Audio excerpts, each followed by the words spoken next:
Hello everyone, this is the story of what if Naruto surrenders to Tsunade's touch in the chaos of war. Murderers. 18-year-old Uzumaki Naruto held a blood kunai in his hand while standing under the rain. It was drenched with the blood of 50 civilians of Konoha. They had been on his nerves that night. It happened after he left the ramen restaurant. 50 guys sta. RTED following Naruto while he was going home and said things to provoke him. Hey demon boy, leave this village, no one wants you. Go die you freak. Demons aren't welcome in Konoha. You'll never become a Hokage. I can't believe you have friends. Who'd want to be friends with a demon? The insults kept coming until Naruto's anger just burst. The 50 villagers charged at him with any type or weapon or tool. The seal which trapped the Kuni in Naruto was breaking. The Kyuubi's chakra was leaking from Naruto and a red chakra could be seen. The men started to panic, but Naruto rushed towards them with a kunai. They tried running, but they couldn't run far from Naruto. When it was all over, Naruto held his bloody kunai. He dropped his kunai and started trembling. He looked at his bloody hands. What have I done? Naruto said. What happened here? And Anbu asked. I didn't mean to. It just happened. Naruto tried to explain. You killed them all. No, it's not like that. I didn't mean to. Don't make excuses, murderer. I always knew you'd end up killing someone in Konoha. The Anbu said as he drew his sword. He jumped and swung his sword at Naruto, but Naruto dodged and pushed his kunai into the heart of the Anbu ninja. Naruto couldn't believe what he had done. He had just killed an Anbu. I have to run. If I don't, I'll be executed. In the hidden village of Sand, a very similar event was occurring. Gaara was standing in the middle of the street with his brother, Kankuro, and his sister, Temari. Gaara was being tormented by the villagers. Then a large mob came and tried to kill him. But the sand automatically killed them. The Kazekage came to the scene with all the Junins and Chunins available. Gaara, you've killed them all. You're no longer welcome in this village. Kill him. The Kazekage ordered. Wait, it's not his fault. They were provoking him. And the sand killed them, not Gaara. It was an automatic defense. Temari tried to explain. Unfortunately, it was futile. The Junins and Chunins threw their kunais and shurikens at Gaara. Temari parried them with her fan. We have to get out of here, Temari said. Kankuro stepped in front of Temari and Gaara. He pulled out his puppet and said to his sister and brother, get out of here. I'll keep these guys busy. But you'll get killed, Temari said. Just shut up and get Gaara out of here. I made a promise to Mom. And I'm gonna keep it. Now go, Kankuro said as he prepared to fight the ninjas of the hidden village of Sand. Temari tried to hide her tears, but she couldn't. She knew this would be the last time she'd see her brother. Goodbye, brother. Thank you. Yeah, whatever. Now get going. Gaara and Temari began to run as fast as they could while Kankuro tried to hold them off. He tried his best to buy them some time, but he was killed quickly and was unable to buy any time for his sister and brother. After seeing Gaara and Temari flee, the Kazekage quit Pures, UING them and labeled Gaara as an S-rank criminal. In Konoha, Tsunade and several Anbu stood over the many bodies of the villagers killed by Naruto. One of the Anbu picked up the kunai which was stuck in the chest of the dead Anbu and showed it to Tsunade. That kunai was different from the normal kunais. It was made of platinum. Naruto. Why? Tsunade whispered. It was Uzumaki Naruto. I officially declare him as an S-rank criminal. Quote, how do you know it's him? One of the Anbu asked. Tsunade showed him the kunai. This is the platinum kunai presented to the winner of the Chunin selection exam. He won, and I presented this to him. Send 2 Anbu teams to search for him. Damn it, I didn't want to kill them. But they got what was coming. Crap, Anbu. Naruto increased his speed. Where can I go now? I can stop by the hidden village of Sand and visit Gaara. Gaara and Temari had been running for hours until they reached the forest in the country of fire. They could no longer sense the sand ninjas, so they stopped and rested. Temari curled up into a ball and let the tears run down her cheeks. He's gone. He's really gone, Temari said. We won't forget his sacrifice, Gaara said. Then he turned his head to the right where he sensed chakra. I sense a familiar chakra. I'm going to investigate. Stay here, he said as he left. Gaara ran towards the source of the chakra. He heard a clash of metal and a scream. Then he saw red chakra surrounding a blonde ninja. It was Naruto. He was fighting off a bunch of Anbu. Gaara went to help out. Rasengan. Naruto hit one of the NBU with the technique that Jiraiya taught him. The Anbu screamed in pain and was left dead with a hole in his chest. This isn't the Naruto I know from 6 years ago. Desert funeral. Gaara killed 3 Anbu with that one technique. The rest of the Anbu fled. Naruto looked at Gaara with a smile. I was just on my way to visit you. Me too. Gaara and Naruto jumped through the trees to meet up with Temari. Temari had finally stopped crying. The three were now discussing what to do now that they were all S-rank criminals. Let's explore the world. We'll just travel from country to country eating ramen. Naruto suggested. Temari and Gaara looked at Naruto strangely. Well, we have no other plan, so let's do that. Gaara said. Temari agreed. The 3 ninjas were now going to travel around the different countries. The first 2 towns. Naruto, Gaara and Temari had been running east for a day without sleep. They had almost reached a town until they detected 5 squads of Anbu. The trio hid in the trees and waited for the Anbu to be in their view. Where did they go? One of the Anbu asked. Taiju Kage Bunshin no Jutsu. Many Naruto clones were created and they all attacked the Anbu. Gaara tried attacking them with Desert Coffin and Temari used her Sickling Winds attack. The Anbu were knocked down, but they quickly recovered. They all drew their swords and attacked, or they made seals and performed high-level techniques. Gaara's sand protected him. All of Naruto's clones were destroyed. Naruto jumped in front of Temari. She wouldn't get hit by the Anbu's sword. Naruto, however, got slashed across his back. He screamed in pain. Naruto. Why? Red chakra was starting to surround Naruto. What's this weird chakra? Temari wondered. His teeth became sharper as well as his nails. His eyes looked like a demon's eyes. Temari was frightened. What is he? He is a demon. Naruto turned around and grabbed the Anbu's sword and stabbed him in the chest.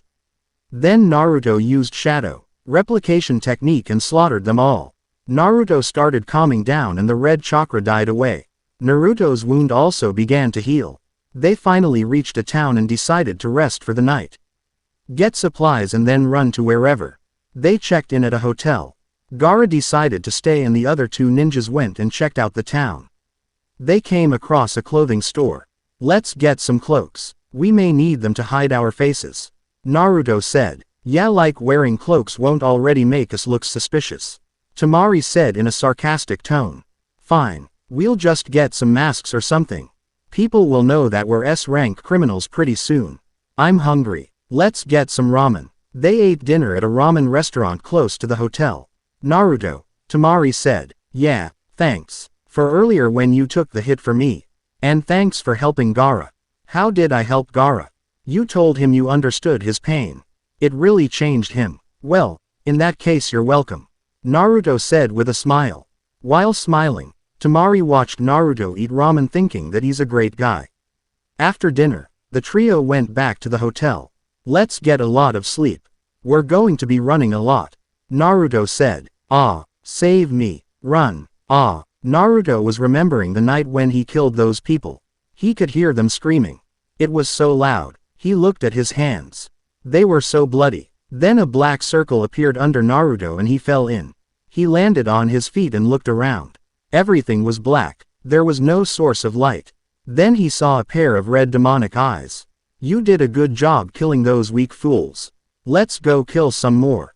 The Kyuubi suggested. No, why not? You're a murderer. Just like me. Just like Gaara. No. Naruto's eyes opened as he woke up. He was sweating and his covers were on the floor. He had been tossing and turning all night long. He got up and went into the washroom to wash his face. After washing his face, he went out to the balcony to get some air. He thought about the events that took place, and his new future. He realized that he will never have a chance at becoming the next Hokage. It's hard to get over killing innocent people, said a voice from behind. Naruto turned to see Gaara enter the balcony. I've never been able to fully recover from killing innocent people. I kept hearing them scream. I can still smell their blood on my hands.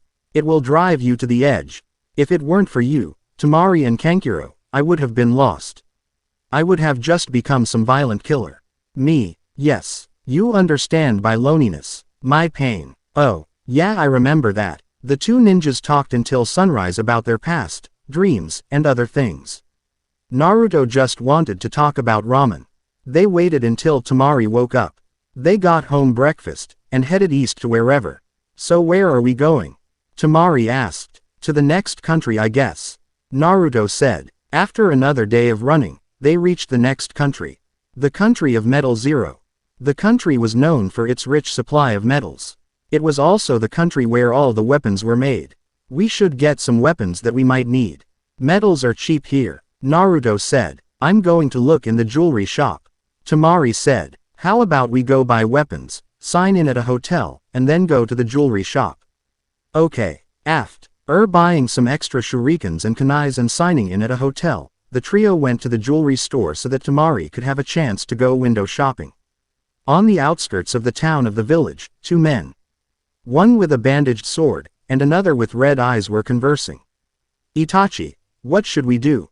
Kisame asked. We'll kill the other two and take Naruto. He might be dangerous now. He's already Anbu. I heard that the fifth was considering choosing him to be the sixth. It'll be 2 against 1 after we kill the sand ninjas. But Gaara of the desert is a strong ninja. He's got that gourd. Your blade can probably take down the sand barrier. I dipped my kunai in a poison. It'll keep Naruto unconscious until the antidote is injected. Itachi said as he showed Kisame his kunai. It was a normal kunai. But the tip was purple. The trio left the jewelry store with a smiling Temari. She had gotten a sparkling diamond ring on her right fourth finger, engagement finger on the right hand. They had some dinner and decided to call it a night. While they were in the hallway, as they took a turn, they saw 2 people they didn't want to see. Kisame and Itachi. Long time no see, Naruto. Itachi said. The village of Ramen. Naruto, Gaara, and Temari immediately got into their fighting stances, but the 2 Akatsuki members remained calm. Uchiha, Itachi. Naruto said scornfully. No way. Uchiha Itachi, as in the Anbu from Konoha who wiped out the Uchiha clan at age of 13. Temari asked. Naruto nodded. Come with us, Itachi said. And no one will have to die here. Can't I at least kill his 2 friends? Kisame asked. No, I don't want to attract any unwanted attention. Now, Naruto, will you come with us peacefully, or will one of your friends have to die? Gaara and Temari stepped in front of Naruto. Sand came out of Gaara's gourd while Temari pulled out her fan. You'll have to get through us first, Temari said. Kisame dropped his sword onto the front in front of the trio to try to intimidate them. All right then, I hope this will be fun. Itachi, you take Naruto, I'll take the sand ninjas, Kisame said. Then he charged at the sand siblings with his sword and tried to hit Gaara. But Gaara's sand created a wall. Interesting. Temari quickly attacked with her fan, but Kisame dodged. Damn it, there's not enough room to use my attacks here. Give up now, Naruto. You cannot beat a Sharingan user. Itachi said. That's what Sasuke and I still kicked his ass. He is a weakling. Kage Bunshin no just you. The hallway was filled with clones of Naruto. Itachi let Kisame destroy the clones that charged at them with his sword. Eventually, almost of the clones were destroyed. Then Kisame saw 2 Narutos. One with his right hand out and the other moving his hands around the other Naruto's right hand. After making a ball of chakra, the Naruto clone disappeared in a puff of smoke and the real Naruto charged at Kisame with his Rasengan attack. Kisame managed to block it with his sword, but the sword was broken, and Kisame was hit in the upper chest by Naruto's Rasengan. Let's get out of here, Naruto said. The trio ran downstairs and ran away from the town, leaving Itachi and his wounded partner. Sorry for screwing up, Itachi, Kisame said. He could feel so much pain. There was a crater on his right chest. Don't worry, Kisame. I'll get Naruto. You've been a good partner. Goodbye, friend, Itachi said as he watched Kisame breathe his last breath. He then picked up the body of his dead friend and left the town looking for a place to bury him. After running for a few hours, the trio stopped. Who were those guys? Temari asked Naruto. Uchiha Itachi of Konoha, and Hoshigaki Kisame of Mist. They're S-rank criminals who are Part of a dangerous organization called the Akatsuki. They've been after me for a couple years because I carry the Kyuubi, the fox demon that tried to destroy Konoha, and the reason I was hated in Konoha. Naruto explained. We won't let them take you. Gaara said. Thanks guys. So this is why. He understands Gaara's sorrow. Temari said in her mind. After a moment of silence, Naruto pulled out a map. Okay. The next village is. No way. What is it? Temari asked. The next village makes the best ramen in the world. The trio ran to the village of ramen. They finally go to the village after a couple hours. Welcome to the village of ramen. A beautiful young woman wearing a blue kimono said. You must be new here. There's going to be a festival tonight, so please stay. It'll be fun. Okay. We'll stick around. Naruto said with a smile.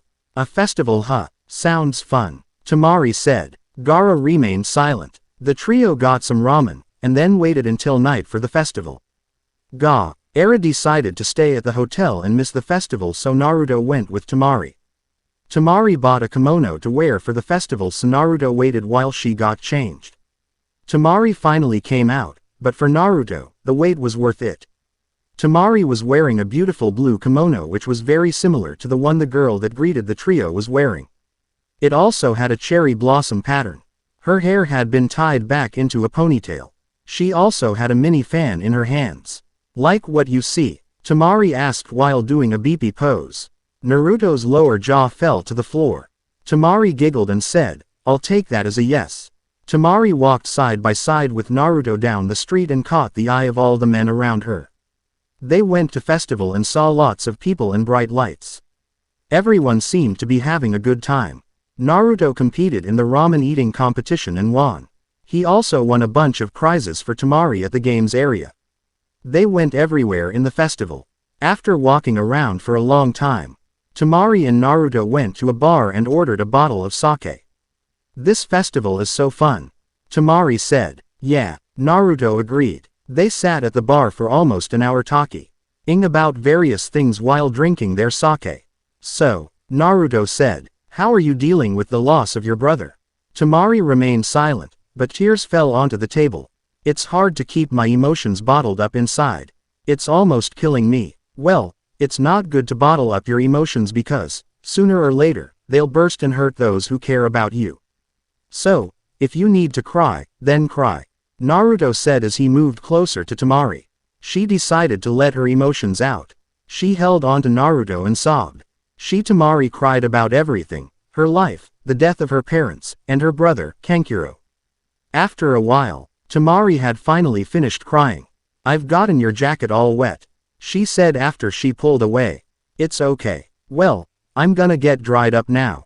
Be right back, Naruto said. Temari watched Naruto go into the washroom and decided to wait for him outside. Naruto thought about what Temari had said. How she had a loveless life. Her brothers and father didn't love her, and she had no friends. Naruto wondered if having a loveless family would be worse than having no family at all. After drying up, Naruto went outside to meet up with Temari. They went to get some more prizes and then went to the last event of the festival, which was a dance. Naruto didn't want to go, but Temari dragged him along. They were in the middle of the dance floor. Naruto tried to leave, but Temari wouldn't let go. Come on, it'll be fun, Temari said. No way. A slow song began to play and people started to slow dance. Temari grabbed Naruto's left hand and placed it on her hip. She put her right hand on his left shoulder, and they held hands with their other hands. Don't blame me if I step on your feet, Naruto said. I won't. When the song was almost over, Tuku accidentally bumped into Temari and Naruto, which caused their lips to meet. 1 + 1 = 2. It took a couple seconds for Temari and Naruto to realize they were beeping. However, neither of them tried to stop. In that instant, when Temari's lips met Naruto's, Temari forgot her sorrow and felt joy. Temari was disappointed by how her first beep happened, but was content because of the quality of the beep. The beep was so good that she didn't want to end it. Her body, unfortunately, was disagreeing with her. Her lungs demanded oxygen. They finally separated, looked away and remained silent. Naruto began to say. That was nice. Tamari said. Yeah, that was. Should we?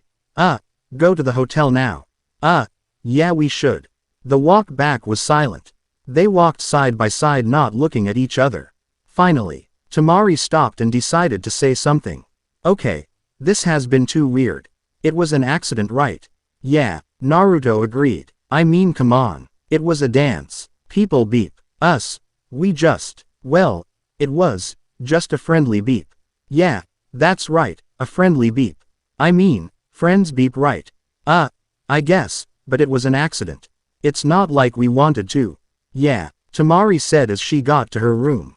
Since rooms were cheap, but small, Tamari got a room to herself. Naruto and Gaara's was across. Well, this is my room. I had fun tonight. Good night, Naruto, Tamari said as she went in. Yeah, good night. Naruto went into his room and tried to get some sleep. However, he could not stop thinking about Tamari and that beep. He tried to think about ramen instead, but Tamari was on his mind. He got up and decided to go speak with Tamari since it wasn't really late.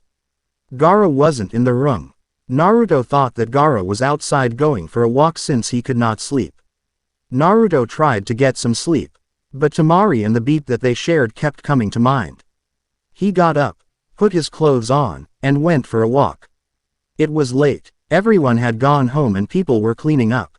The street's lights and the moon were the only source of light around. Naruto tried to figure out what the feelings he was feeling were. An image of Tamari came to his mind and wouldn't leave. He went to a 24-hour ramen stand. He ordered a bowl of pork barbecue ramen and a bottle of sake. Naruto poured some sake for himself and quickly wolfed down the ramen. Do you ever stop eating ramen? Asked a familiar voice from behind. Ramen is my favorite food, Gaara. I love it more than I used to love Konoha, Naruto said as he took a sip of sake. Gaara took a seat next to him, took a cup and held it out. Share the wealth, it's something my friend and I say when we want some of each other's food. Gaara said to Naruto. Naruto grabbed the large bottle of hot sake and poured some for Gaara. Are you still having nightmares? Gaara asked. Yeah, find a happy place. It'll calm you down. Hopefully, you'll stop having nightmares. I see, Naruto said as he took another sip of sake. So, where are we going tomorrow? Gaara asked. I don't know. We can go north to the country of thunder or south to the country of herbs. That country has some of the best healers. Naruto said. Okay, we should discuss this with Tamari tomorrow. Agreed. Naruto stood up, stretched and yawned. Well, I'm going to try to find a happy place and sleep. See you in the morning, Naruto said as he paid for the ramen and sake. On his way back to the hotel, Naruto tried to think of a happy place. He thought of ramen, but it didn't seem to relax him. Then, Tamari came to mind again. He felt calm and safe. He felt like all the worries in the world were gone. All his fears and sorrowful memories were forgotten. Then he realized it. Ah crap, I in love with Tamari, Naruto said out loud. When he got to the hotel, he slowed down his pace and walked to his room, but he stopped when he reached his room. He stood there, thinking, and then he turned around and faced the other door, which was Tamari's room. He raised his hand and knocked a couple times on the wooden door. Tamari's paw. Tamari was tossing and turning in her bed. She was having trouble getting to sleep because she was annoyed by the image of Naruto which appeared in her head and the memory of the beep they shared. When she thought about that beep, she felt safe and joyful. She felt all her fear and sorrowful memories go away.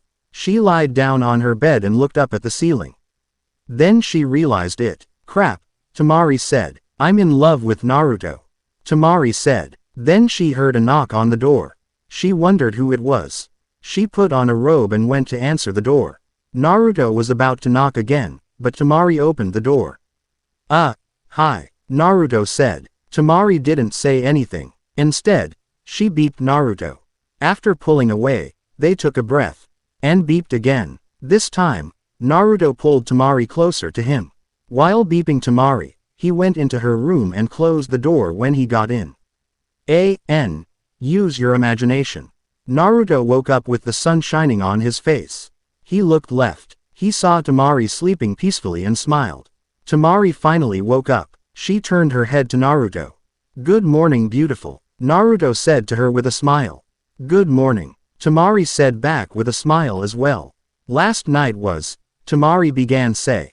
Amazing, Naruto finished her sentence. Yeah, Temari said. So, what does this make us then? Temari asked. Friends that have good beep. What about an intimate relationship? You mean like becoming a couple? Naruto asked as he stared up at the ceiling with his hands behind his head. Temari moved closer to him and put her left hand on his chest. Yeah, a couple. I've always wanted a boyfriend. Sounds nice. I've never had anyone that cared about me like that. Enter Erosenin. After the two lovers got dressed, they went to a cafe nearby to have breakfast with Gaara. During breakfast, Gaara noticed something weird going on between the two. What's up with you two? He asked. Well, Gaara, we have something to tell you. Temari said. What is it? Naruto and I, we're a couple now.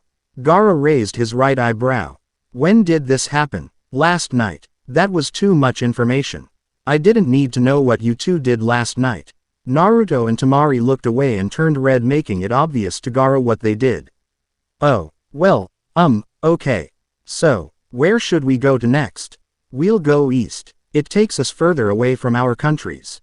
Naruto said. We have a problem. We're running low on money. Gaara said. We should try to get a job. Naruto said. Who's going to hire a bunch of S-rank criminals like us? Temari asked. Good point. I have a friend in the country of Herb. Her name is Shizune. She might hire us for something. Naruto said. I guess we could go there. Temari said. The trio walked for 3 days and 3 nights. According to the map, they were only halfway there. Maybe we should have checked the distance to the country before we went. We missed out on some famous places. The East is famous for tourist attractions and other things like that. Temari said as she sat down drinking tea at a rest stop. Then let's stay at the next country. I think we could use a little relaxation time. Naruto said. Good. Because I desperately need to take a bath. Temari said. And get some new clothes. The trio arrived at the next town by nightfall. The next morning, after being well rested, they went their separate ways. Temari went to the bathhouse while Naruto went to a ramen bar and Gaara just walked around the town. After eating a delicious bowl of ramen, Naruto walked around town. He saw a long line of men that lead to a large bookstore. What's going on? Naruto asked one of the men. The new volume of Ika Paradise comes out today and their writer's going to sign them. The man said excitedly. Naruto immediately realized that Jiraiya was in town. He didn't know if he should get tea. Imari and Gaara and run or try talking to him. He's probably peeking in the crap. He also realized that Jiraiya's favorite peeking place was the female's side of the bathhouse. He also remembered that Temari was there. He quickly ran to the bathhouse which was on the other side of town. Temari was enjoying her nice hot bath. She had felt so dirty since her last shower. She was hoping to have a nice quiet bath. But the bathhouse was full of loud people. She was having a hard time relaxing. Then she looked around and saw a bit of white hair sticking out of the wooden fence. Beep. She screamed. Naruto was running towards the bathhouse. He was close to it and then he heard a scream ooming from the bathhouse. Damn that old beep, Naruto said angrily in his mind as he continued running. After a while, he finally got to the bathhouse. As soon as he stopped he heard someone say, Kamedachi. Then he saw someone get thrown into the air along with some wood from the fence. The person that was thrown into the air came crashing onto the ground. Naruto walked over, closer to the person that suffered an attack from Temari. The man had white hair and a large scroll. Erosenin. Naruto sighed loudly as he pointed his finger at him. Jiraiya lifted his head. Naruto, it's been a while. Still loud as ever I see. Then he passed out. Naruto turned his head to see an angry Temari breathing heavily with her fan out. He also saw 3 stars on her fan. Crap, she's pissed off. Naruto muttered to himself. Temari calmed down as soon as she saw Naruto. She quickly got changed and went over to him in the unconscious beep. She gave him a beep and asked who he was. They dragged him all the way back to the hotel they were staying at. They put him on one of the beds and splashed some water on him. Hot. Jiraiya screamed as he finally awoke. What did you do that for Naruto? I'm not Naruto. You beeped old bastard. Temari said angrily, grabbing her fan. Wait, Jiraiya said with fear in his eyes. Temari let her fan go and calmed down. So, who exactly are you? Temari asked. What? You've never heard of me. I'm Jiraiya. He quickly pulled out his latest issue of his book. Author of the Ika Paradise novels. He said proudly. Temari was greatly angered by his beepedness and smacked him multiple times on the head with her fan. Then she heard the door close and saw Naruto come in. Lemme guess. He hit on you, right? Naruto said. No, he just told me how beeped he is. I shouldn't have let you alone with him. Oi, Naruto. Jiraiya had a serious look on his face. What? Let's so peeking. I found a great place other than the bathhouse. Immediately, Temari and Naruto both began to kick his ass. They stopped after leaving many bruises and bumps on him. Damn Erosenin. Then Jiraiya got serious again. Naruto, he said in a very serious tone. I've heard something about you. It regards an incident in Konoha. The same goes with you and your brother. Well then, are you going to kill us? No, I'm too old now. I can't beat you. However, I do believe that you didn't kill those people on purpose. You've never hated the villagers to do something that bloody. Lately, Naruto paused. My seal has been unstable. I've been losing control sometimes when I fight. Maybe I can help. Lift up with shirt and show me your seal. Naruto did as he was told. Jiraiya observed the seal carefully. Then he saw a crack on the seal. Have you been in a battle with Orochimaru recently? Jiraiya asked. Yeah, it seems that this is his doing. Only, the third and the Sanins could do something like this. Jiraiya made some seals and put his hand over Naruto's seal and took his hand off the seal after a minute.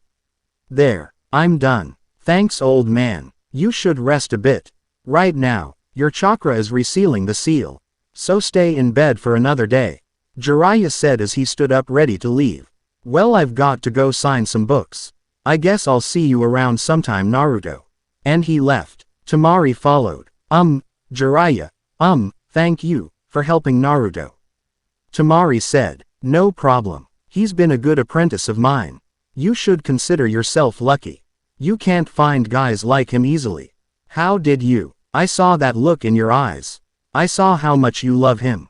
Do me a favor and take care of the kid. He's had a lonely life. Yes, one more thing. Jiraiya took out his book and a pen, signed it and tossed it to Temari. It's a gift for Naruto. Give it to him, will ya? Temari got mad again and threw the book at Jiraiya. You damn beep. Konoha. Tsunade was signing a bunch of papers that she didn't bother reading as usual. Then she heard a knock. Come in, she said. And Anbu entered the room. You called for me, Tsunade-sama. Yes, I did. You can take your mask off, Sasuke. Since Neji is on another mission, I need you to do this mission alone. I want you to find Uzumaki Naruto. And tears started to fall from Tsunade's eyes. Are you okay, Tsunade-sama? Sasuke asked with his mask off. I never wanted this to happen, but the feudal lords demanded this. Your mission is to kill the missing nin, Uzumaki Naruto. Surprise. Sasuke went east to try to find Naruto and kill him. He heard about a village of ramen and went there to investigate. He asked some of the villagers about Naruto. They said that he was here a couple days ago with a blonde woman with a fan, a red-haired guy with a gourd. I'm close. After her little chat with Jiraiya, Temari returned to the room to see how Naruto was doing. Then though she was only away for a minute, she sat next to Naruto, who was lying down on the bed. How you feeling? She asked. Kinda tired. Well, your chakra is getting beeped out, so you should feel tired. Just rest. We'll go after your seal is sealed. Temari said as she stood up and began to walk away. Naruto quickly grabbed her hand. Please, don't leave me here alone. Tears started to form in Temari's eyes. She sat back down next to him and hugged him. I'll never leave you, I promise. Gaara had been walking around town for a while. At the same time, he was battling Shukaku in his mind. Kill them. Tear out their insides. Create a river of blood. Shukaku instructed. No. Gaara tried his best to resist. Shukaku tried to weaken Gaara by giving him a headache. Ah, thank you. A man said to Jiraiya, who just signed his copy of the latest volume of Ika Paradise. Nay. Jiraiya felt a disturbing chakra close by. What is that weird chakra? He wondered. He then stood up. I'm sorry everyone, but there's something I must do right now. Please come back in an hour or so. All the fans were disappointed as they began to leave the bookstore. Jiraiya stood outside the store trying to sense the chakra. Once he detected it, he went towards that direction. Temari had been sleeping next to Naruto, and you might have gotten the wrong idea if I said sleeping with Naruto until she and Naruto were awakened by the presence of a demonic chakra. Temari sat up with fear in her eyes and started to tremble. Gaara, she said quietly and fearfully. What about Gaara? Is this chakra his? No, it's Shukaku's. He's transforming. Naruto tried to move but couldn't. You stay here, Temari said as she grabbed her fan and ran out the door to Gaara's location. Ari ran in the direction of where the chakra came from. But while she was running, she felt that chakra disappear. When she finally found Gaara unconscious, and she also saw Jiraiya next him, helping him up. Gaara, Temari called out, running towards him. He had a demon in him. I've sealed it now, Jiraiya informed her. Thanks again Jiraiya. Jiraiya returned to the bookstore to sign more books and Temari took Gaara back to the hotel. She put Gaara on the other bed. What happened to him? Naruto asked. Jiraiya sealed Shukaku. Now, Gaara won't be bothered by him anymore. He can also sleep now, Temari said with smile. They rested for the rest of the day and next day, the trio began to travel once more. They had all become slightly happier since their meeting with Jiraiya. Naruto's seal was fixed, Shukaku was sealed, and Temari no longer had to fear that Gaara might lose control in her and others. Gaara finally got to sleep. It had been too long since he were walking at a steady pace, talking, laughing, having a good time. Then Naruto stopped dead in his tracks. Come out, Uchiha. A black figure fell from the tree. It was Uchiha Itachi. Naruto, I have no intention of hurting your friends. Come with me peacefully and they will not die. Never, Naruto said as he got ready to fight. Very well, Gaara, take Temari and run. Gaara dragged Temari and got to a safe distance. As soon as Gaara and Temari were at a safe distance, Naruto ran towards Itachi with a kunai. Itachi took out his kunai and countered Naruto's moves and kicked him back. After Naruto quickly recovered from the kick, he tried to think of a strategy to beat him. He can counter all my moves with his Sharingan. Damn it, Shikamaru's the one who makes up strategies. I could really use his help right now. Itachi pulled out some shurikens and threw them at Naruto. Cage Shuriken Bunshin no Jutsu. More shurikens appeared. Naruto dodged them all, but he fell for Itachi's trap. Naruto Mauve. Ed left to avoid the shurikens and Itachi had gone left with a poisoned kunai and slashed Naruto's left arm. Surrender. Itachi warned Naruto. How can I beat him? Cage Bunshin no Jutsu. One Bunshin was made. Then Naruto created a ball of chakra. It's that technique again. The one that killed Kisame. Itachi ran towards Naruto to try to stop him from creating the ball of chakra, but it was too late. Itachi quickly moved back and his back hit a tree. Shine! Naruto yelled as he tried to hit Itachi with the Rasengan. Itachi dodged and Naruto's Rasengan hit the tree, creating a large hole which caused the tree to fall. Damn it, I'll have to use it. Naruto quickly accessed the Kyuubi's chakra. Red chakra surrounded Naruto. Then Naruto charged at Itachi once more. Gaara, we have to help him. Temari screamed at him. Gaara remained silent. Temari grabbed her fan and tried to run to Naruto to help him, but Gaara stopped her with her sand. Gaara, we have to help him. Again, Gaara remained silent. Naruto and Itachi pulled out a kunai and held it with their right hand. They both slashed each other in various areas. Then they ran towards each other in a head-on collision. They both tried to stab each other, but they both used their left arm to hold back each other's right arms and avoid the kunai. Sasuke was asking the villagers of a village east of the country of fire about Naruto. Then he felt an enormous amount of chakra coming from the east. He quickly headed for the source of chakra. When he got closer, he saw two people fighting. It was Naruto and Itachi. He formed the seals required to use Chidori. As soon he was ready, he ran at his quickest speed. Both Naruto and Itachi noticed Sasuke coming at them from behind Naruto. Itachi used his Mengekyo Sharingan to paralyze Naruto so he would not be able to dodge Chidori. Naruto couldn't get himself to move his body. Crap, a paralysis technique. Temari watched as Naruto and Itachi fought each other. Then he saw Sasuke run towards Naruto and Itachi with Chidori. She remembered that move well. It was the only move that was ever able to hurt Gaara. Naruto, run, hurry, she screamed trying to warn him. At the last moment, Itachi moved right. But he couldn't move. He saw sand covering his feet. Sasuke raised his arm and thrusted his arm into Naruto and went through his right lung and hit Itachi as well. However, Itachi was able to move a little and managed to avoid a hit to his heart. Instead, the attack hit his collarbone and punctured his left lung in the process. I'm taking Bio 12 right now. And my teacher's a bio geek, but she told us a lot of neat stuff. Sasuke pulled his bloody arm out. As soon as Sasuke pulled his arm out, Naruto collapsed. There was a hole on his chest the size of Sasuke's arm, which was from the Chidori attack that went through him and hurt Itachi. Uchiha, Itachi, you're going to die here today, Sasuke said in a hateful tone as he began to activate his curse seal level 2. Sasuke and Itachi continued to stare at each other until Sasuke made the first move. He jumped back and threw some shurikens at Itachi, which he dodged easily. While Sasuke and Itachi were fighting, Gaara took the opportunity to escape. He used his sand to drag Naruto back. When Gaara's sand brought Naruto to him and Temari, Gaara covered the wound with his sand and carried him as he and Temari ran for the next village, leaving Sasuke and Itachi to fight each other. Temari and Gaara were running as fast as they could to get away from the Uchiha brothers and to the next town, which was famous for its healers. Shouldn't the demon's powers be healing him? Temari asked. Itachi must have poisoned him during the fight.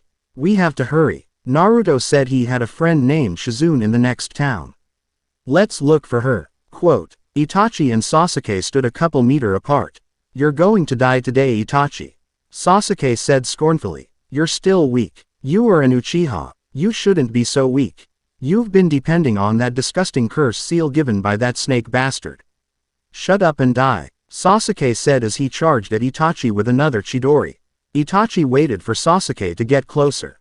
When Sasuke tried to hit him with Chidori, Itachi grabbed his arm, twisted it, breaking some bones in the process, and hit Sasuke in the heart with his own attack.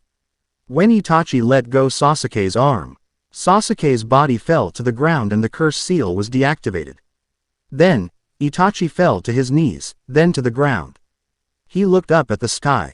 I shouldn't have underestimated them, he said with his last breath. Gaara and Temari had finally entered the village with Naruto. They searched for a large crowd of people so they can ask about Naruto's friend, Shizune.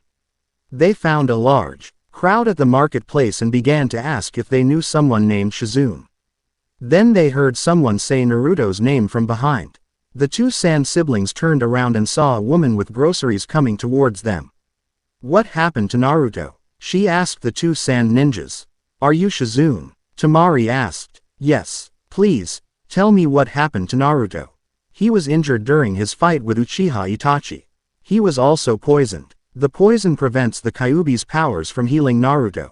Gaara explained. We'll have to hurry. Follow me, Shizune said as she ran home, followed by Gaara, Temari and an unconscious Naruto. On the way, Shizune asked about Naruto's injuries. When they reached Shizune's home, she dropped her groceries on the kitchen counter and told Gaara to put Naruto down on the dining table. Gaara did as he was instructed. She quickly examined Naruto's wounds and began to heal him. Then she noticed that his wounds weren't healing. Naruto's got an anti-regeneration poison in his blood. He'll need an antidote, Shizune said. Then she went into a storage room full of a variety of liquids. What is this room? Temari asked as she looks at all the different liquids in awe. This is my husband's storage room. He keeps all his antidotes here. He's a teacher at the medical academy. He specializes in poisons and antidotes. Ah, here it is, Shizune said as she grabbed a small jar of a blue, transparent liquid. After grabbing the antidote, they left and went back to Naruto. Shizune injected it into his bloodstream and began to heal him. After half an hour of healing, Shizune stopped. She looked exhausted. She had used up a lot of her chakra to heal Naruto. After a couple minutes, Naruto finally woke up. Shizune, Temari and Gaara crowded around him. What happened? He asked. You had a hole the size of someone's arm in your chest. You're lucky to be alive. Shizune said. Hey Shizune-san. Thanks for healing me. No problem. You should rest. I'll make some ramen for dinner. Thanks. Naruto said. Gaara and Temari helped Naruto get to a guest room upstairs. They helped Naruto get into bed and left him to rest. Shizune went to make dinner and Temari went to help. Gaara went to explore the town. Shizune chopped the vegetables while Temari cooked the noodles and meat. Thank you for healing Naruto. Temari said to Shizune. Don't worry about it. The food's almost done and my husband and son are coming home soon, so can you bring Naruto down to dinner? Shizune said with a smile. Sure. Naruto, wake up. Temari said. Naruto SL. Ali opened his eyes and smiled at the beautiful face before him. Hey, he said. Hey, how are you feeling? Temari asked. I've been better. But, it felt really weird when Sasuke's arm was in my chest. Creepy too. Quote. I'm sorry for making you worry. I just didn't want you to get hurt. Naruto said. It doesn't matter now. You're okay, so I'm glad. Let's go downstairs now. Dinner's ready. We're having ramen. Naruto immediately got up. Temari smiled and helped him get downstairs. After a while, Gaara returned, followed by Shizune's family. Her husband was a tall black-haired young man whose name was Rito. Their son also had black hair and his name was Dan. They enjoyed a delicious ramen dinner and had a fun conversation too. Fortunately, Shizune's house was big, and had enough guest rooms. Each of the trio slept in their own rooms. The next day, Shizune got up early to make a big breakfast for her family and guests. After making her breakfast, she went to wake up her family first, then her guests. After waking up her family, she proceeded to the other side of the hall to wake up her guests. While she was still in the hallway, Temari came out of the bathroom with looking sick. Are you okay? Shizune asked. I'm not sure. I've been vomiting in the morning since yesterday. Temari said. Well, I can check your health and see what's wrong after breakfast if you'd like. Shizune offered. Before Temari was able to thank Shizune, she rushed back into the washroom. I wonder, Shizune thought. She then went into Naruto's room and woke him up. She also changed his bandages and left to wake Gaara up. After everyone was awake, they went downstairs to eat. There was a variety of food to eat. There was toast, eggs, bacon and fruit. Everyone started eating. Then they all stared at Temari, who was putting jam on her eggs and ketchup on her toast. What? She asked. You're eating toast with ketchup, and eggs with jam.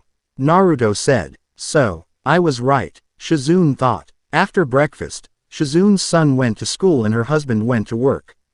Gaara went to buy some supplies for the journey to the next village while Naruto rested. Add some more so that his wounds would heal quicker. Shizune took a small blood sample and told her that she'd have the results in a little while. Temari went upstairs to Naruto's room to see if he was awake. She walked down the hallway and entered the room where Naruto was staying in, and sat down on the bed. Hey, he said. Hey, what's wrong? Naruto asked. It's nothing. I is just feeling a little sick, so Shizune took a blood sample. I hope you'll get better soon. I think my wounds have finally healed. That's good. I wonder where we should go next. Naruto sat up and gave her a beep. What was that for? Temari asked. Just felt like it. Then Temari beeped Naruto and he beeped her back until Shizune came into the room. I'm sorry for interrupting, Shizune said. Hey, Temari and Naruto said awkwardly. Well Temari, I have the results of that. You're pregnant.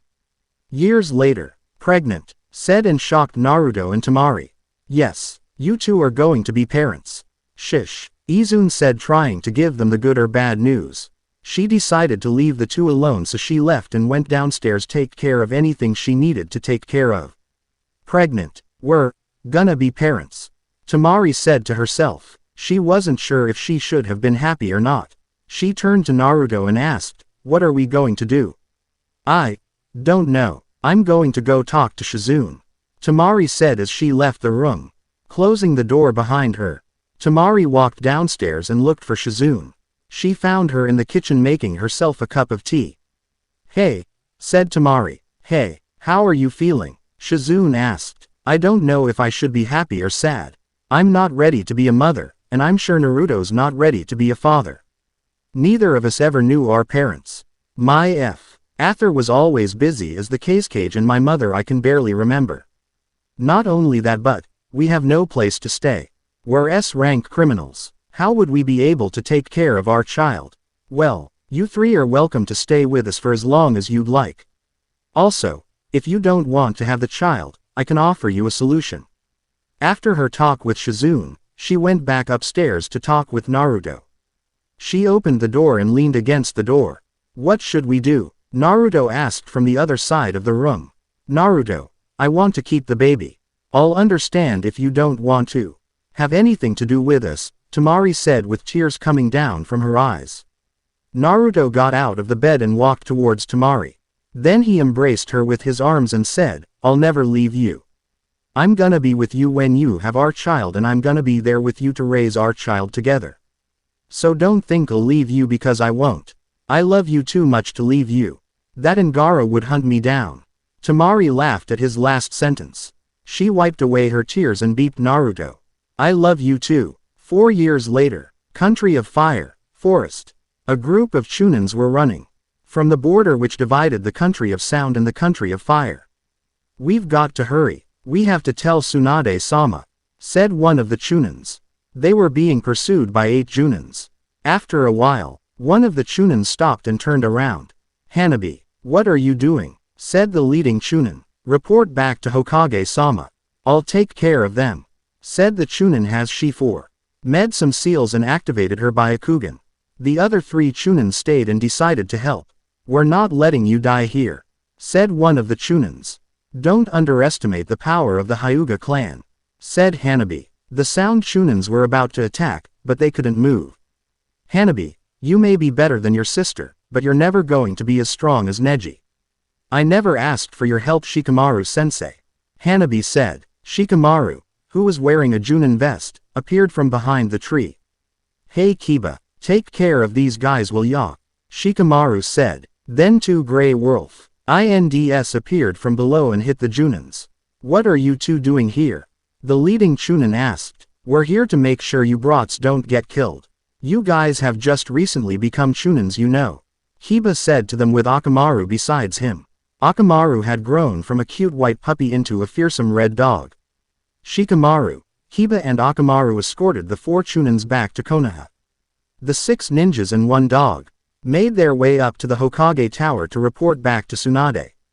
They entered her office and the Chunins gave their report. "Hokage-sama, we have bad news. The Sound Ninjas are being organized into parties for something big. It seems that Orochimaru is finally making his move.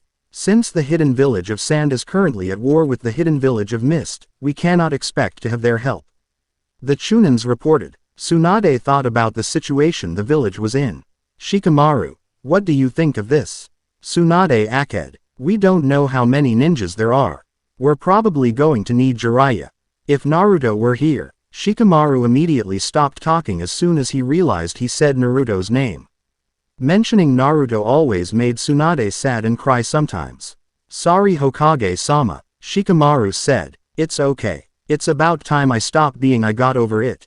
You're all dismissed." Later that day, Kakashi entered Tsunade's office. "Yo, you're late," yelled an angry Tsunade. "Sorry, I was." "Shut up Kakashi. No one believes your excuses. Anyways, I want you and 3 Junins to track down Jiraiya and bring him back to Konoha." The next day, Hyuga Neji and 1 Junin and 2 Chunin stood in a line in front of Tsunade. "I've called you here because I want you to investigate something. The country of Wave has been one of our clients. However, it's been a couple years since they came and hired ninjas for anything. I want you to investigate. If you find a large number of Sound Nin, returned here immediately. Neji will be leading this mission." After receiving their mission, Neji, the 2 Chunins and 1 Junin left Konoha to go to the country of Wave to investigate. Country of Wave. 18-year-old Inari cast his fishing net into the river under the bridge built by his grandfather, and named after Naruto, hoping to catch some fish. He managed to catch a lot of fish to sell at the market with his mother. He dumped the fish into a barrel and carried it home. He took a look at the bridge, remembering all the memories of it, and walked back to the village. On the other side, behind the bushes, a group of Konoha ninjas were hiding. 3 of them wore Junin vests and 2 of them wore Chunin vests. One of the Junins did some seals. Byakugan, he said. What can you see? Asked one of the Junins. Not much, said Neji. Why Byakugan is limited to a 50-meter radius thanks to the damn seal. I just see a bunch of people and that guy with the fish. No hostiles yet, we'll need to get closer. Neji said. Then he and the other ninjas disappeared instantly. Neji and the ninjas got closer to the village. Nothing suspicious so far. We should go talk with the village leader. To make sure everything is okay. The ninjas casually walked into town. They passed by the market and still couldn't see anything suspicious. Then they arrived in the residential area where the village leader was. Strange, Neji said. What is it? Asked the Junin on his right. This is the residential area and there are no children playing. Something must be wrong, Neji said seriously. Maybe that's cause this is the alley. A Chunin pointed out. Neji's sweat dropped. I need a lil humor in my FIC. I like comedy. It's something Neji wouldn't do but I thought that it'd be funny. I feel like Naruto right now, Neji said to himself in his mind. The group of ninjas walked past the alleyway and into the street. There was no sign of life anywhere. Then they heard a sound from their right. They saw a little blonde boy come out of a house a couple meters away. I'm going to Soda's mom. I'll be back in a bit, the boy said as he stood in the middle of the street. A woman also appeared out of the house with a coat saying, "Don't stay too long. Your father will be home any minute." Then both the woman and the child turned and saw the ninjas of Konoha. The woman froze. The boy hid behind the woman. Mommy, who are they? The boy asked. They're just ninjas. Go to Soda's now, the woman said to her child. Neji, isn't that? One of the Junins began to say. Tamari from the Sand Village. I know. I recognize her. She's an S-rank criminal. We'll have to take care of this matter, said the other Junin. The boy went off and woman stood alone in the street with 5 ninjas. Can I help you? The woman asked. One of the Junins threw some shurikens at her and she easily dodged them. It's definitely her, but I wonder where her fan is. Then 2 Junins charged at her before Neji could stop them. Without RNING, the 2 Junins that were charging at the woman were thrown back. In front of the woman stood a man with blonde hair wearing an orange jumpsuit. If you try to harm my wife in any way, I will kill you all slowly and painfully, the man threatened. The 2 Junins who were struck down were shaking in fear. Neji took a look at the man and realized who it was. He smiled. It's been a while, Uzumaki Naruto. The man looked at the only Junin left standing. Yeah, it has been a while, Neji. Why are you here? It's Uzumaki Naruto, the other Junins said with fear in their eyes. Calm down, Neji commanded. Naruto, can we talk about this someplace else? Follow me, Naruto said as he and his wife, Tamari, went inside. Neji ordered the ninjas to wait outside and then went inside. Tamari went to make some tea. Neji followed Naruto into the living room and took a seat across from him. So Neji, what are you doing here in a country like this? With 2 Junins and 2 Chunins? Naruto asked. Tsunade-sama sent us to investigate. The country of Wave hasn't hired ninjas for 4 years. She suspected that it might have something to do with sound and sent us. So the war's finally happening. Neji nodded. Tamari came back with 3 cups of tea. She placed them on the coffee table and then took a seat next to Naruto. Neji picked up the hot cup of tea, took a sip and put the cup back down. So, you 2 are married now. And I assume that the kid is yours too. Yeah, a lot happened in 4 years. Indeed, there are some things I want to make sure of. Like what? Did you kill those civilians? And Sasuke too. Quote, I killed the civilians, but my seal was unstable at the time because of my fight with Orochimaru. As for Sasuke, no, I didn't kill him. He almost killed me, but I didn't kill him. Since you think he's dead, I assume Itachi killed him. This makes some sense now. I knew you wouldn't kill those civilians no matter what. It seems I was half right. Sasuke's disappearance also makes sense now. I thought you might have killed him, but I was wrong. So, what are you going to do now? Tell Tsunade that I'm here.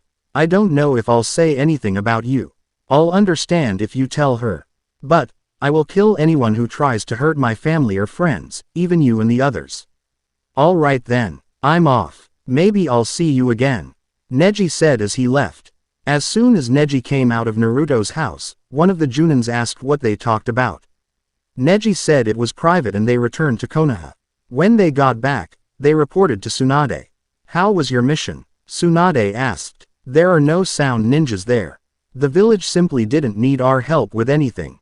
Neji reported. Anything else? No. Very W. Hokage-sama. One of the Junins became to say. Reiko. Neji said with murderous look. What is it? Tsunade asked. Be quiet. Neji. What are you hiding? I need to speak to Tsunade-sama alone. Leave, and don't say anything to anyone. Neji said. He waited for the Junins and Chunins to leave before he spoke. Tsunade-sama, the reason the country of Wave hasn't hired ninjas for the last coup. Years isn't because they didn't need help. It was because they had their own ninja. At least 2 to be exact. Most likely there is a third. Who are they? I believe that Gaara of the Sand is there. I have confirmed that Temari of Sand and Naruto are there. And Naruto. Yes, I've also spoken with him. It seems that he is not the one responsible for killing Sasuke. It was Itachi. Also, when he killed those people, his seal was unstable. That makes some sense now. I want you to go back and invite him here. I don't know if he would come. He wouldn't just leave his family to come back to the village that hated him. Family. Yes. He's married to Temari and they have a son. That's unexpected. Invite them too then. I'll give them a pass to come to the village. Tsunade said as she went into her drawer and took out 3 passes and handed them to Neji. Tsunade-sama, are you going to ask Naruto to join us in the war? Yes. I just hope he's willing to help. Highly unlikely, but it's still worth asking. Neji arrived at the country of Wave by nightfall. He knocked on Naruto's door. Naruto's son, Ichigo, answered the door. Hi, is your father home? The boy nodded. May I come in? Neji asked. Ichigo, who is it? Said a familiar female voice from the house. It was Temari. She welcomed Neji in and he followed Ichigo and Temari to the dining room where Naruto was enjoying some sake with Gaara. They both turned to the door and saw Neji. So you're back. Grab a chair, Naruto said. Neji pulled up a chair and took a seat next to Gaara. Temari sat across him. On her right was Naruto and on the left was Ichigo. What did you tell Tsunade? Naruto asked as he poured some sake for Neji. Everything. I didn't want to mention you but one of the Junins blabbed. What did she say? Neji pulled out 3 passes and showed it to Naruto. She wants to meet you. Naruto took the passes. Why 3? She also wants to meet your family. She doesn't hate you for what you did. She's been different ever since you left. I guess you were like a son to her. I'll think about it. Why don't you stay for the night? It's too dark to go back now. Alright, thanks. After Temari tucked Ichigo in, she prepared a guest room for Neji. Then she went back downstairs to talk with Naruto. Do you think you'll go? Temari asked. Well, I would like to talk to Tsunade, and get some ramen. I'd also like to show you an Ichigo around Konoha. I don't know. We're labeled as S-rank criminals. Besides, the people probably still hate you. It's not like they'll ever stop hating me. Well, if you go, I'll go too. I sure Ichigo would love to go. He's always been stuck in this country. He's never had anywhere else to go. Temari went to bed ahead, while Naruto went up to Neji's room to talk with him some more. He entered the room and took a seat on the floor. How's the team? Naruto asked. When Sasuke had left with the Sound 4, Naruto, Neji, Shikamaru, Choji, and Kiba were chosen to retrieve him. The mission was their first success as a new team they get Sasuke back in this FIC. We went our separate ways after you left. Hiyashi-sama trained me for a bit. Then I started going on missions again. Kiba and Shikamaru became Junins quickly, had some students but they already made Chunin. Choji goes on a rank missions unless he's training. I miss them. We made a great team, didn't we? Yes, we did. We may not have been called the Gonin 5. Sorta like Sanin thing for Orochimaru. Tsunade and Jiraiya, but we were definitely not a team to mess with. I've been thinking about the invitation, Naruto began to say. You can think. I didn't know that was possible, Neji said with a smirk. Anyways, I think I'll accept Tsunade's invitation. Also, I'm going to bring my family with me. But I will kill anyone who tries to harm my family. Agreed. We'll leave tomorrow after breakfast. The next day, after a delicious breakfast, Neji, Naruto, Temari and Ichigo got ready to go. Gaara stayed behind because there were only 3 passes, and he had some work to do. After a long walk, they arrived at the outskirts of the village of Konoha. Then Neji, Naruto and Temari suddenly stopped. What's wrong, mommy? Ichigo asked. I see 10. They're not that fast. Must be Chunins, Neji said. Then he tossed 2 kunais to Naruto and Temari. Temari guarded Ichigo while Naruto and Neji surrounded Temari and Ichigo so they wouldn't get hurt. Then the Chunin-level ninjas arrived. They were sound. Neji and Naruto charged at the Chunins. A minute later, the Chunins were dead. After a little more walking, the group of 4 finally reached Konoha. There were 2 guards at the gate. Neji, one of them called out. Then they saw Naruto and trembled in fear. Calm down, Neji said. He was invited here. Naruto and his family flashed the pass. Yes sir. Don't tell anyone about them, Neji ordered. We don't need an angry mob right now. Then he placed a genjutsu on Temari and Naruto. Mom, you look different. Temari's face was changed, and her hair had grown down to her waist. Her eyes were changed to green. Naruto's hair was dark and a little long.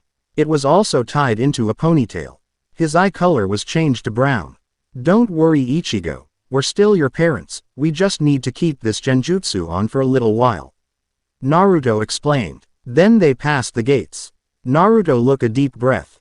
Tadaima, offer. Kakashi wiped the blood on his right cheek. He and his team had been ambushed by sound ninjas while they were searching for Jiraiya. He covered his Sharingan with his forehead protector and checked to see if anyone was alive. A group of 20 Junins had ambushed the group of Konoha Junins. Kakashi looked around hoping to find some of his team members. Kakashi, said a voice from behind one of the many trees surrounding his area. It was Genma. He was carrying an injured Junin. Where's Takada? Kakashi asked. Dead. You go on ahead. We'd just slow you down. We'll go back to the village and report the ambush. You go and get Jiraiya-sama. Will you two be alright by yourselves? Yeah, just go. We need Jiraiya-sama. Alright. I hope you guys make it back to Konoha safely, Kakashi said as he left. Neji, Naruto, Temari and Ichigo managed to get to the Hawk Age's tower without drawing any attention. They walked down the corridor leading to Tsunade's office. Ready Naruto? Neji asked. I guess, Naruto said as he opened the door. They group of 4 entered the room and saw a pink-haired girl sitting across Tsunade. She turned her head and saw Neji, a woman, a man, and a little boy. Both Sakura and Tsunade stood up to greet them. Hello Naruto, Tsunade said. Naruto and Temari deactivated the genjutsu. Hey, Bachan. With a smile on her face, Sakura ran up to Naruto and hugged him. It took Naruto a moment to recover from his shock. He wasn't expecting Sakura to hug him. He thought that she thought Naruto was the one who killed Sasuke. After recovering from his shock, he hugged her. I missed you Naruto, she said as she pulled away after hugging him. Hey, Sakura. Sakura looked at the woman standing beside him and a little boy holding her hand. Who are these two Naruto? My family. This is my wife, Temari, and my son, Ichigo. Wife, son, yeah. Sakura crouched down and was now face to face with Naruto's son, Ichigo. She smiled and said, Hi. Hi. She stood up and faced Naruto. He's so cute. I'm sorry to break up the reunion, but I would like to talk to Naruto alone please, Tsunade said. Sakura, can you give Ichigo and Temari a tour of the village? I'm sure Ichigo would like to see Konoha. Yes Tsunade-sama. Wait, said Naruto. I'm not letting anyone take my family anywhere without me. I'll go with them, Neji offered. Naruto hesitated. Just remember what I said about my family Neji. Don't worry. The new group of 4 left leaving Naruto alone with Tsunade. Have a seat. Naruto sat where Sakura was previously sitting. How have you been? Tsunade asked. Fine. I met up with Shizune a couple years ago. She's doing well in case you're wondering. That's nice to know. Naruto. Neji told me what about the incident. Also, I'm sorry I sent Sasuke to track you down. I was ordered to do so by the feudal lords. If Sound tries to harm my family, I'll join the war. If not, you're on your own. You read my mind. That wasn't the only reason I asked you to come.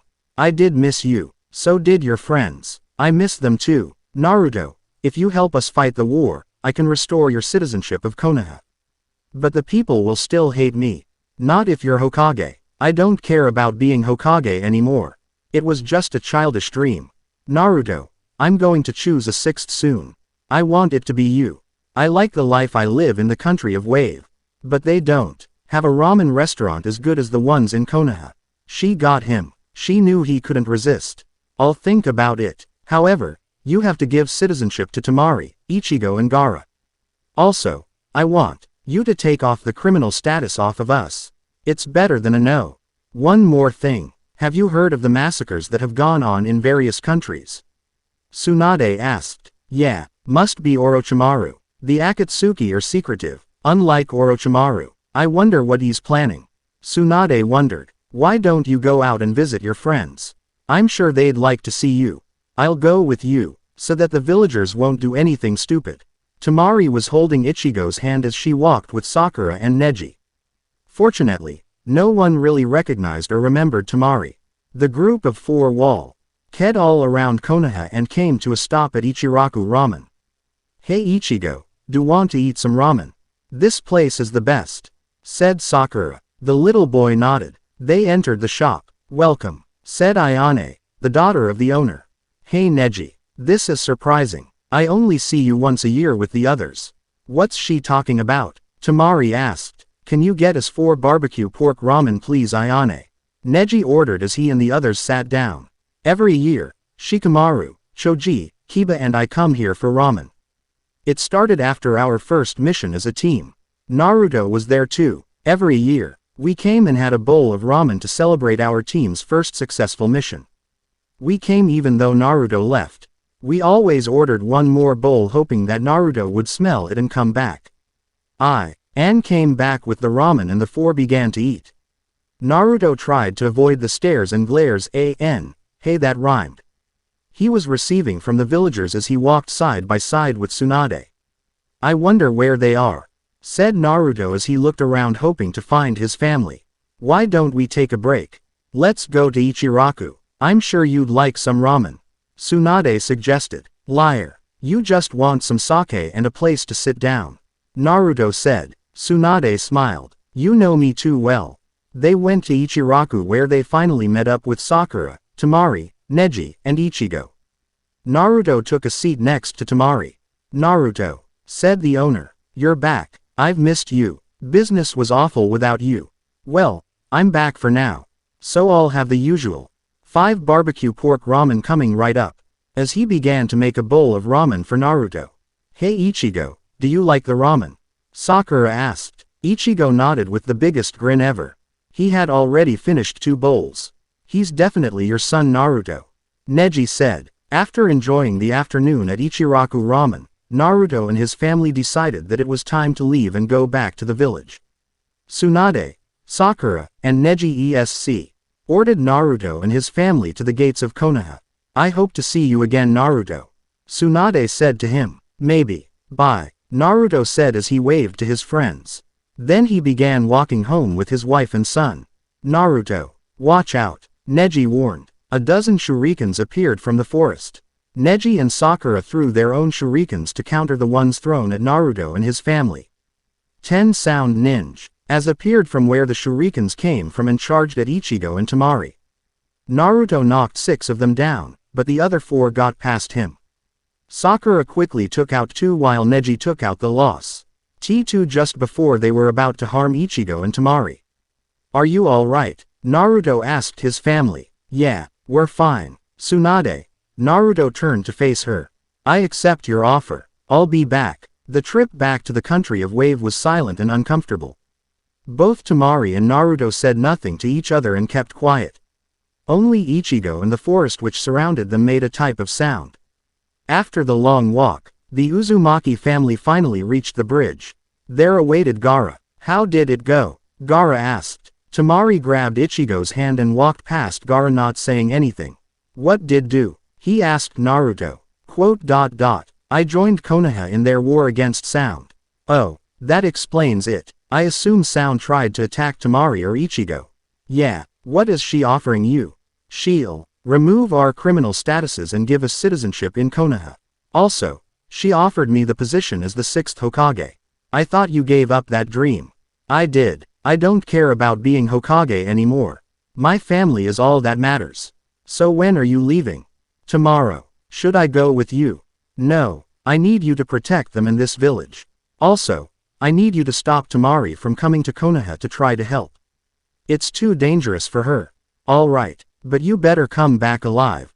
Temari won't be able to handle it if you die. And she's got a son to look after too.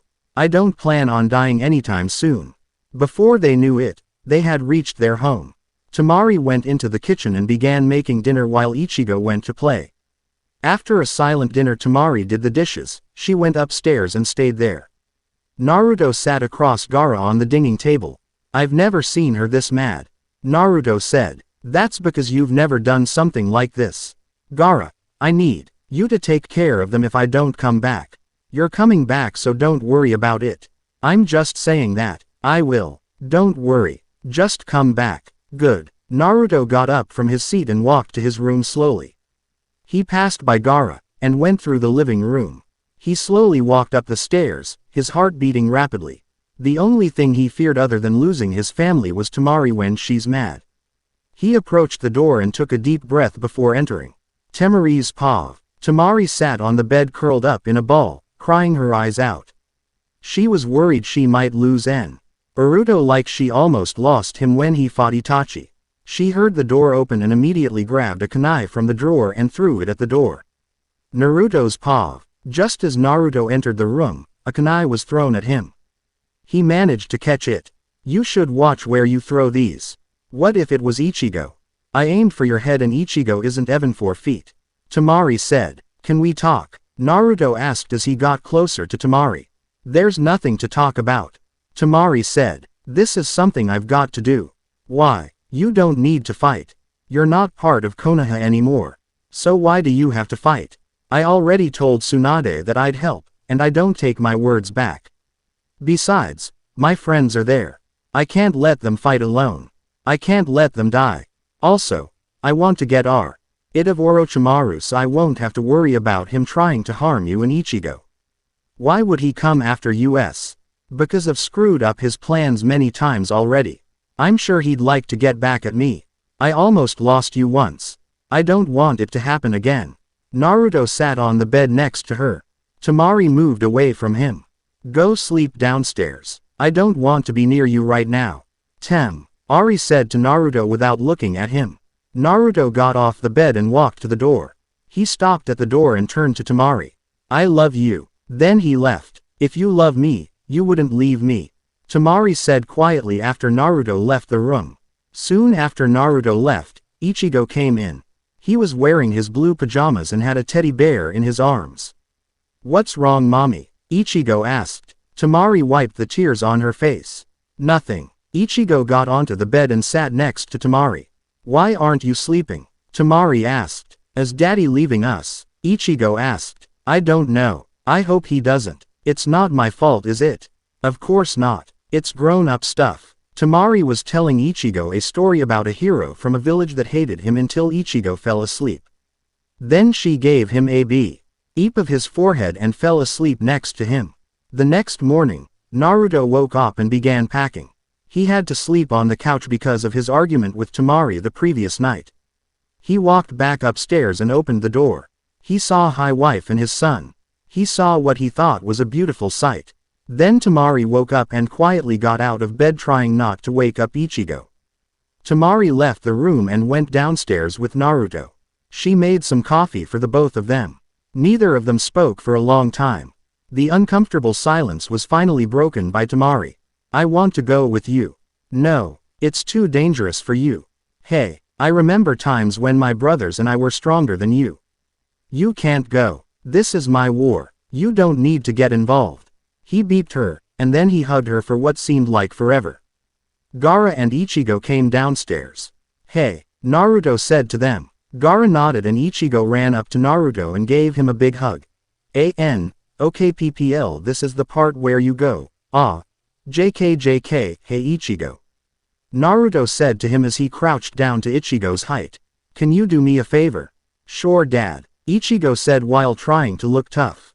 You're big and strong, so I need you to take care of your mommy for me, okay? Ichigo nodded. I'll definitely protect mom, said in a determined tone which reminded Naruto of himself when he was a child. Naruto smiled. Good. I'll leave her in your care until I come back. Ichigo nodded. Naruto walked towards the door until he was stopped by Gaara. Take care, Gaara said. Naruto turned to face him and smiled. You're talking as if I'm going to die. I'll be back, okay? Don't worry. Then Naruto turned around and exited his house. As he began to walk to the bridge by himself, Temari came out of the house with her fan. Gaara and Ichigo followed. Wait, Temari said. I'm going with you. No, you can't go. I've already told you that this is my war. You can't stop me from going. Looks like I have no choice. Naruto walked up to her. He hugged her, then beeped her. I love you. Sorry, he whispered into Temari's ear before knocking her unconscious.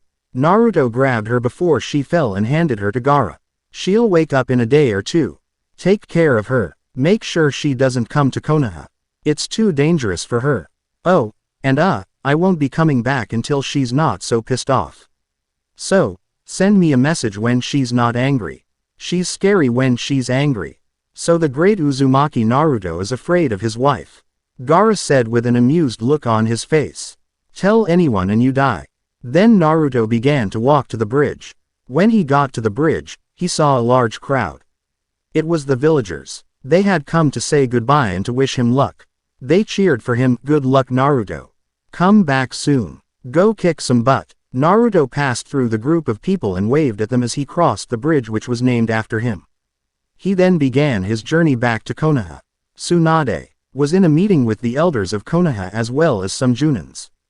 They were discussing strategies for the war against Sound.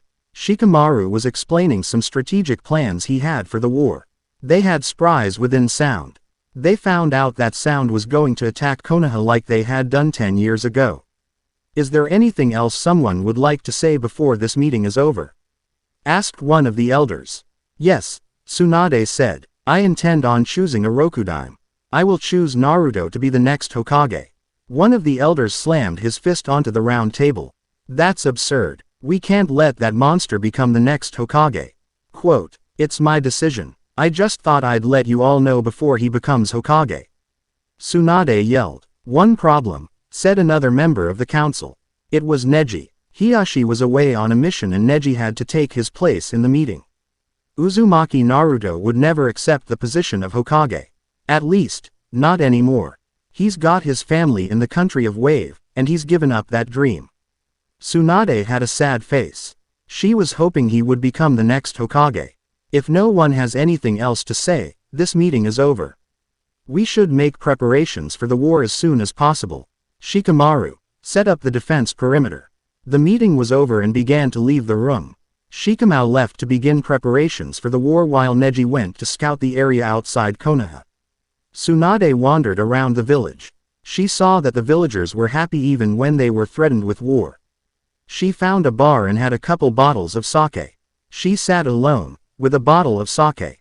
She missed the old days when Shizune used to tell her she shouldn't be drinking so much and when Naruto was just a kid with the dream of becoming the next Hokage. I miss the good old days.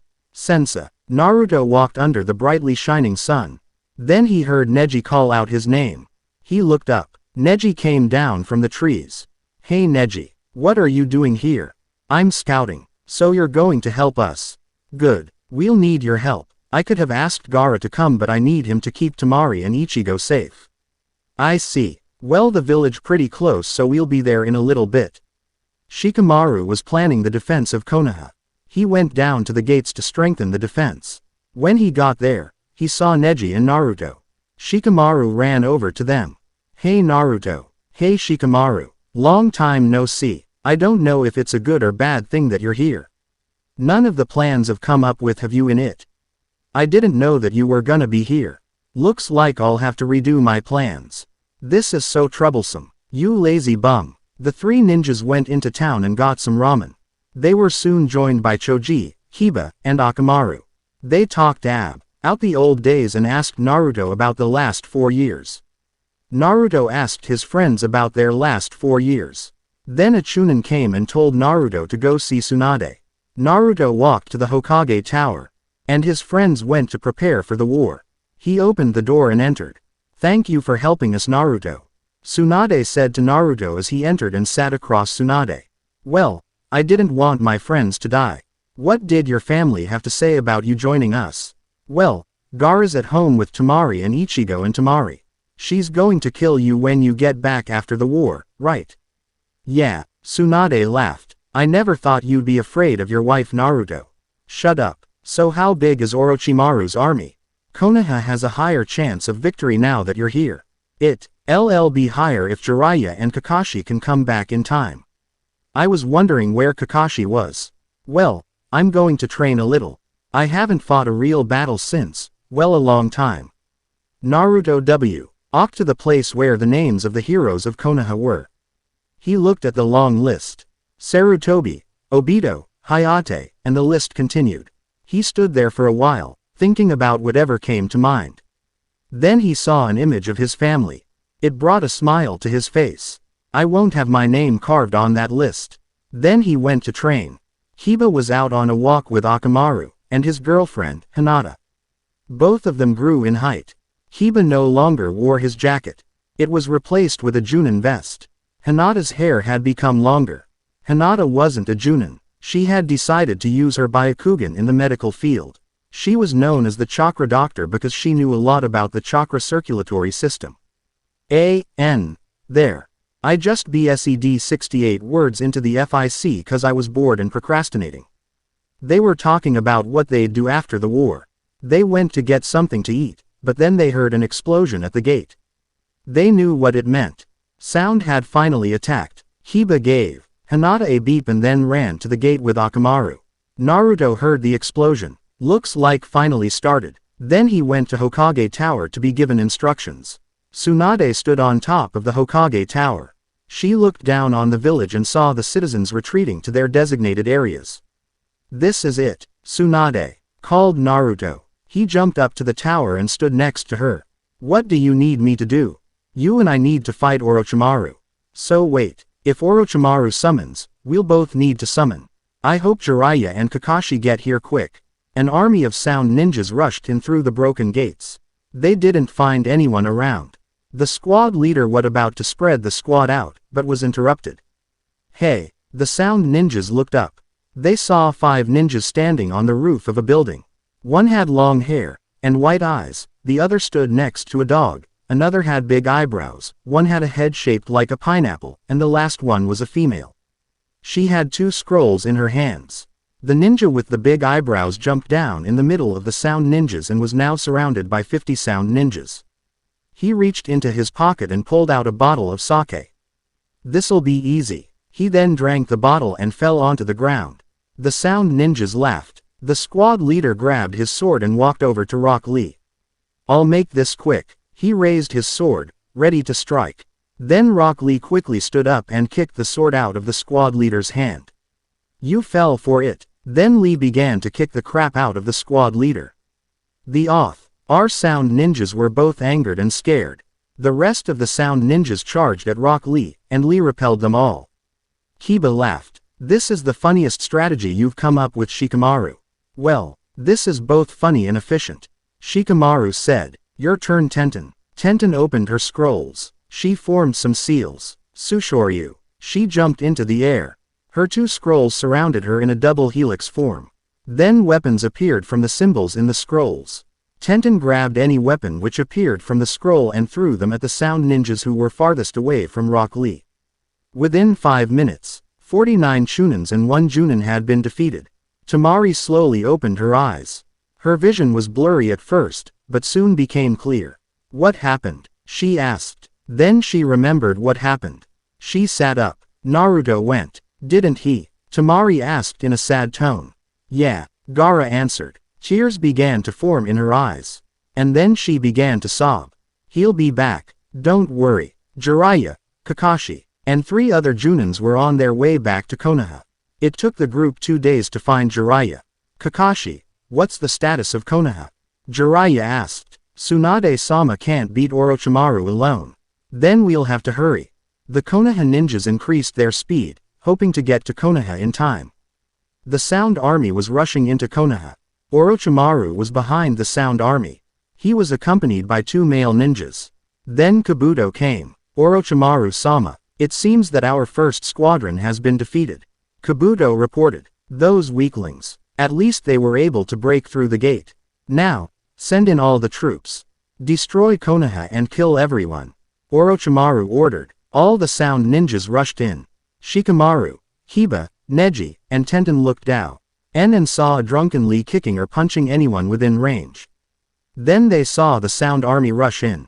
Well, it looks like it's time to get serious, said Shikamaru as he waved a flag. Hey guys, let's have a little competition. Hiba suggested. Oh, I'm listening, said Tenten. Let's see how many of them we can kill. Whoever kills the least has to buy us dinner after this battle. Hiba said with a grin. All right then, said Neji. Then he quickly jumped down to start fighting the Sound ninjas as they came in, while keeping his distance from Lee. Hey, no fair. I didn't say start. Hiba yelled at him. Let's go Akamaru. Then he and Akamaru, followed by Tenten, jumped down to kill as many Sound ninjas as they could. Damn, this was so troublesome, said Shikamaru as he looked up at the clouds. Then he jumped down and joined his friends. Soon after, many more Konoha ninjas came to aid the 5 Junins. Naruto stood next to Tsunade. It's weird. Orochimaru hasn't summoned yet. You're right. Something's wrong. I can feel it. Then they heard another explosion far away from the main gate. The wall was destroyed by a big, purple snake. Crap, I was hoping he wouldn't summon that thing again, said Naruto. Looks like it's our turn. The 2 ninjas quickly went to where the snake was. Then they saw Orochimaru on the snake's head. Naruto, why are you here? You're supposed to be a criminal. Shut up. You're really annoying, you know. This time, you're going to die for sure. Manda attacked. Naruto and Tsunade dodged the attack and summoned. Shikamaru looked at where the explosion came from. He saw a big snake. But then he saw Tsunade and Naruto. It's best not to get in their way. Then he continued fighting. Naruto, Tsunade, and Orochimaru stood on the heads of the creature they summoned. No one made a move. Then the Manda finally attacked Gamabunta A.N. I can't remember the name and I don't have the Naruto EPS right now, so I can't get the name. Gamabunta jumped over the snake and pulled out his knife. So, it's you again, said the giant frog. Maybe I make sure I get my snake-skinned wallet this time. The frog leapt into the air and held its knife up high, ready to strike. The snake moved to the side to avoid the knife. The slug spat acid and the snake moved again. Then the frog landed on Manda's tail and cut it off. Orochimaru, you kill of those 2. I'll take care of the frog and slug. Orochimaru jumped off Manda and headed for the Hokage face statues. Tsunade and Naruto followed. The 2 ninjas followed Orochimaru to the top of the Hokage tower, where the 3rd Hokage's funeral was held years ago. Orochimaru turned and smiled. He clapped his hands together. Kuchiyos, Edo Tensai. Then a small vortex appeared from the ground. And a casket rose from the vortex. Then a second one rose. And then a third one. You will die here, said Orochimaru as he smiled. No, you will die here, Orochimaru, said a voice from behind Naruto and Tsunade. They turned around and saw Jiraiya, the most beat ninja of Konoha. Jiraiya ran towards Sarutobi with a Rasengan. Sarutobi waited till Jiraiya was closer. When Jiraiya was 2 meters away, Sarutobi tried to jump. But he couldn't move his legs. He quickly looked down and saw a clone of Jiraiya keeping his feet bound to the ground. Sorry, Sarutobi-sensei, Tsunade said with rigor. Before her old master was killed by Jiraiya's Rasengan. Tsunade looked at Jiraiya with a sad face. We did what we had to do. He would have been proud. Jiraiya said to Tsunade. Yeah, I'm sure he would be. Now let's go help Naruto. Naruto threw kunai after kunai, and used every jutsu he could think of, but Orochimaru kept dodging or blocking the attacks. Arg, stay still will ya? Naruto ordered. Perhaps I'll show you how fast I really am now. Orochimaru said before he increased his speed. Naruto couldn't keep up. Orochimaru slashed Naruto's back, then jumped away and then slashed Naruto's left arm. Naruto jumped away from his location, the top of the Hokage tower, and moved up towards the head statues of the former Hokages. When he was finally at the top, he saw the whole village. He felt some of the love he had for Konoha come back for a moment that seemed to last a lifetime. However, his moment was interrupted by Orochimaru following him up to the top. Orochimaru and Naruto stood still, across from each other. Look down and see my army. They will kill everyone in the village. They will. Orochimaru was interrupted by a cloud of sand that came from behind the enemy Junin army. The Sand Village. I'm sorry, old man Snakeface, were you hoping that we'd all die or something? 'Cause we're the good guys. We always win, Naruto said with a sense of hope in his heart. No matter, I'll kill you, then the village, then your family. Orochimaru rushed towards Naru. Jiraiya quickly formed 2 Rasengans, one for each hand, charged towards the 3 caskets, and destroyed 2. Before he could form a 3rd Rasengan for the last casket, the casket opened, and Jiraiya jumped away. Smoke came out of the casket. When the smoke cleared, they saw the 3rd Hokage, Sarutobi. Looks like we're having a reunion, Orochimaru said, the teacher and his students together again after such a long time. Orochimaru took out a tagged kunai and inserted it into Sarutobi. Sarutobi's eyes became emotionless, as if he had become an empty shell. What have you done to him? Tsunade said in a loud and angry tone. What I did to the 1st and 2nd Hokage the last time I came to Konoha. Orochimaru answered calmly. Now, Sarutobi, my puppet, go kill them. Sarutobi rushed towards the 3 defenders of Konoha with Orochimaru right behind him. Naruto, you take Orochimaru, Jiraiya and I will take care of the 3rd, said Tsunade. Naruto nodded. Back in the country of Wave, Temari paced around the living room, while Gaara sat still. He'll be all right. He can take care of himself. Gaara said to Temari. How do you know that? It's Orochimaru. Naruto could be killed. Temari said. You're his wife, yet I have more faith in him than you. Gaara said with an amused look. Maybe you should have married him then. Temari said with a small smile. I'd rather marry a woman. Gaara said. Then he stood up and walked towards the door. Where are you going? Temari asked. Our home village. Gaara answered. I want to see if I can get some reinforcements to help Konoha. I'm coming with you. I can't just stay here while my husband and my brother are doing something dangerous. Temari said and she grabbed her giant fan and walked towards the door. Before Gaara could answer, Ichigo blocked Temari's path. You can't go, mommy. Dad told me not to let you leave, and to protect you. So you can't leave. Besides, I can't make food, and I'm hungry, said the child. Just stay here and be safe. This is what Naruto would want. You would just distract Naruto if you went to help him. And I don't want to be burdened with protecting you if San decided to try to kill us criminals, said Gaara. He stepped outside the house and turned around towards his sister and nephew. I promise to bring him back safely. Gaara slowly closed the door, and began to run towards the direction of the hidden sand village. Naruto and Orochimaru faced each other. Naruto was waiting for Orochimaru to make his move. He kept his eye on Orochimaru while he tried to analyze the situation. He's just standing there. What is he waiting for? It's not like he's got any backup, he thought, and then it hit him.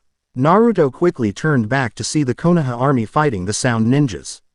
But there were so few ninjas, and most were dead. It can't be this easy, he thought. He quickly turned back to Orochimaru, but he was gone. Naruto scanned his surroundings to try to find him. He saw his old master, Jiraiya, and the 5th Hokage, Tsunade, fighting the 3rd. Then he looked up and saw Orochimaru coming down with a sword pointed at him. He quickly jumped away and landing on a rooftop. That was close, Orochimaru said. It seems that you've gotten better. D expected you to have dulled somewhat since you gave up your life as a ninja. By now, I assume that you've realized my army is too small. Orochimaru's eyes pointed to the east, opposite of where the Konoha and Sound ninjas were fighting.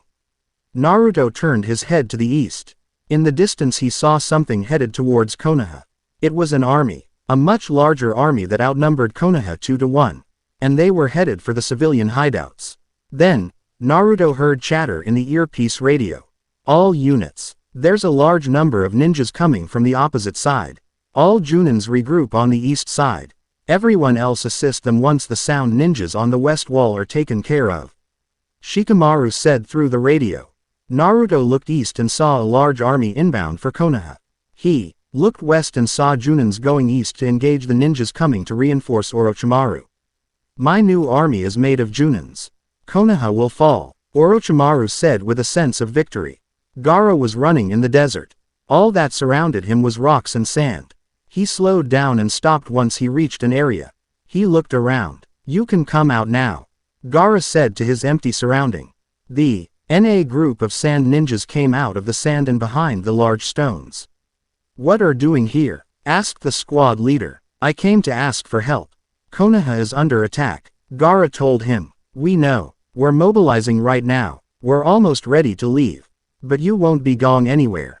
You are an S-rank criminal. You will be killed, said the squad leader right before he and the squad attacked. Gaara released the sand in his gourd. Using the sand, he disabled the ninjas and bound them. Then he walked up to the squad leader. I can here to ask for you help in saving my brother-in-law and his people, not to kill you. I know what happened years ago. It was an accident, and I'll have to pay for it. But this is about Konoha. I'm offering you help. You have a chance to save the lives of many ninjas by allowing me to help. Gaara said to him. Then he released the ninjas. I'll go talk to my superiors, the leader said before he retreated to the village. Tell me, Naruto, why do you fight for these people? Orochimaru asked. They are the same people that banished you from the village and tried to kill you. Flashback. Naruto was in Tsunade's office. He looked out the window and saw the village making preparations for war. He didn't want to be there. He didn't want to leave Temari and Ichigo alone in the village while he was in Tsunade's office, unable to keep them safe. He turned around and realized he was standing right behind the Hokage's chair. He hesitates, but then he took a seat in the chair. Then the door opened and Tsunade came in, holding a file with her right hand. Comfortable? She asked. Naruto jumped out of the chair. I was just keeping your seat warm, he replied. Tsunade chuckled a bit, before handing Naruto the file she was holding. You can have the seat after this war if you help, Tsunade said to him. She tried to bribe Naruto using his past goal of wanting to be a Hokage. That dream is dead. What's this? Naruto asked as he accepted the file. Something your father left behind. I found it after you left the village. Tsunade walked over to her chair and sat down. Naruto sat in the chair across from her and looked over the contents of the file. I'm not sure if you know this already or not, but your father was the fourth Hokage, one of Jiraiya's students, and Kakashi's teacher. He's also the reason you've got a demon in you, Tsunade explained. Is that why I've got the demon? Because I'm his son. Why didn't anyone tell me sooner? All my life, I thought I was chosen to contain the demon because I was just some abandoned orphan. That's how everyone treated me while I was growing up. Naruto continued to look through the file. He found a note attached to the end of the file. He detached it and read it. It said, Dear Naruto, if you are reading this note, then he means that my seal has succeeded and you are the carrier of the nine-tailed demon. I'm sorry to place this burden on you, but this demon holds much power that could be used to protect the village if and when it is attacked by Orochimaru or another village. Your mother is gone, and soon, I will be too. We wish we could be there with you, to watch you grow up to be a great ninja. No matter what, please protect the village. I love you, son, and I'm proud of the man you will become, have become. Quote, your father entrusted you with the fate of the village. We need your help, Naruto. If you don't help, your friends will die, and Orochimaru will eventually see you as a potential host now that Sasuke is dead. Also, you're still a marked criminal. You never know who's going to go after you and your family. You may be one of the world's greatest ninjas, but you're no watch for a whole village. If you won't fight for us, fight for your family. Stop him here and now. And keep your family safe. Tsunade said to him. End flashback. I figure I'd kill you now so that I won't have to deal with you later in life. Naruto said casually. Naruto jumped towards Orochimaru with a kunai. Orochimaru drew his sword from inside his body and stabbed Naruto in the heart with it, but Orochimaru realized that it was a decoy and jumped away from his position looking all around for Naruto. Kakashi was rushing towards the west gate to intercept the Junins headed for the village. He jumped from one rooftop to another until he saw Kabuto, and stopped. Kabuto stood on a slightly higher rooftop facing him. I'm afraid you won't be going to the west gate anytime soon, Kabuto said with an overconfident look on his face. Kakashi lifted his headband to reveal his Sharingan. He then made the hand heals necessary to form his Chidori. You really think your little lightning ball can stop me? Kabuto asked, still being overconfident. Then Kabuto felt something sharp hit his chest. Actually, Kakashi said from behind, I do. Your Sharingan were Kabuto's last words just before he fell off the rooftop he was standing on. That was a lot easier than I thought, Kakashi said to himself before he began jumping towards the west again, followed by all the other Konoha Junins. Jiraiya and Tsunade were fighting their old master, Sarutobi, who had risen from the dead and turned into a puppet. Jiraiya charged at his master with a Rasengan while Tsunade followed Jiraiya from behind with her right first ready to strike. Jiraiya missed his attack and Tsunade came from behind and tried to hit Sarutobi, but she missed him as well. The old man's fast, said Jiraiya. Indeed. Jiraiya, do you remember attack pattern D1? Tsunade asked. Attack pattern D1, oh right. Oh, that's a good idea, I'll take point, said Jiraiya. Tsunade ran towards Sarutobi with Jiraiya right behind her. Tsunade tried to hit him, but Sarutobi evaded and then grabbed her arm, which made Tsunade smile. She quickly grabbed Sarutobi and went behind him, binding his arms with her super strength. Now, Tsunade ordered, to head on with his sword. He stabbed Naruto in the lower abdomen and twisted the sword while watching Naruto scream in pain until Naruto started to laugh. What's so funny? Orochimaru asked. Look, Naruto said, titling his head down. Orochimaru's head also titled down. Just like Naruto, I used Shikamaru's shadow technique to catch you. This is the end for you. You won't hurt anyone else anymore. Naruto formed a Rasengan with his hand while Orochimaru's arm mimicked Naruto's. Now die, Naruto commanded as he hit Orochimaru with his Rasengan. Naruto released the shadow bind and Orochimaru's body dropped to the ground. Naruto turned back, and looked towards the village and the retreated Sound Army. He walked closer to the edge of the cliff, feeling weak. He was beginning to doubt that he would survive. Naruto pulled the sword out and dropped it, which fell down the cliff. Can't die. Tamari'll never forgive me for dying, Naruto said before he fell on his knees, which caused him to lose his balance, and he fell off the cliff. Tsunade and Jiraiya were rushing towards Naruto's location to help him fight Orochimaru. They saw Orochimaru die and came to a stop. He did it. Tsunade rejoiced. Good job kid, said Jiraiya. Tsunade saw Naruto lose his balance and fall. Naruto. Both Tsunade and Jiraiya rushed to catch him. Jiraiya jumped from tower to tower hoping to reach Naruto in time. Jiraiya landed on the Hokage tower with one foot, but lost his balance and began to fall. Tsunade, from behind, grabbed Jiraiya's hand and tossed him towards Naruto. Jiraiya caught Naruto, and headed back to Tsunade immediately.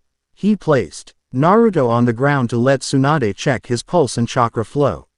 He's alive, but we've got to get him to the hospital, Tsunade informed Jiraiya. Jiraiya carried Naruto on his back and rushed towards the hospital. Tsunade went ahead to prepare the emergency room. The old leader burst into the main lobby and yelled out, "Prepare an ER immediately." The nurses complied. A couple rushed to T.R. to begin setting up for an operation, while two others fetched a stretcher to carry Naruto in once he arrived. There's no time for a stretcher. Just let Jiraiya carry Naruto. It'll be faster, Suon said to the nurses. When they all arrived in the Naruto was placed on the operating table, and looked at Tsunade. Do your thing, he said to her. Then he looked at Naruto. Don't let me outlive you, kid, he said before leaving. It had been days since Gaara left to help Konoha. Temari stayed strong for her son. She tried not to show any weakness in front of him. She watched him play outside while crying her heart.